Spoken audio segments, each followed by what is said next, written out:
Man tiesiog į PayPalą įkrito kem eurų.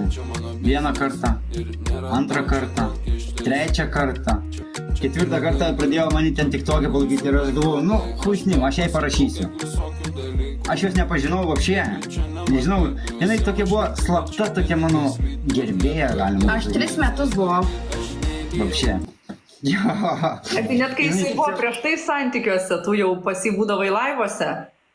Manau, aš nežinau. Jo, buvo. Jo, man rodė, kad pirmą rožytę įmetė prieš 2 metus man. Pirmą rožytę prieš 2 metus įmetė. Ir jau vis kartą jisai patiko? Nu, aš buvau santykiuose, aš nežinau, ar aš jai patikau, žinai, nes aš turėjau santykius prieš tai dar. Ir kažkaip, dabar kai buvo aš to Ispanijai, man pervedė pinigų į PayPalą ir aš jos nepažinojau. Ir aš kažkaip galvoju... Tu iš vis galvoji, kad aš bernas, blė. Jo, aš jau galvoju, kai jie meta, aš čia galvoju. Mes, nu, kaip čia galim pasakyti?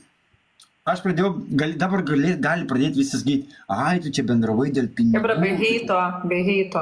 Parašiai, kad tu čia tau įmetė pinigų ir visą kitą. Taip, nes man buvo žiauriai kartais sunku Ispanijoje, aš neturėjau ką valgyti, neturėjau ką gerti, jums atrodo, kad aš čia buvau, blėt. Bamžė, blokuok, ką nori. Meilė nuo pirmos sumos. Ne, bamžė. Aš pats užblokuosiu. Nu, tai tegu, bamžė.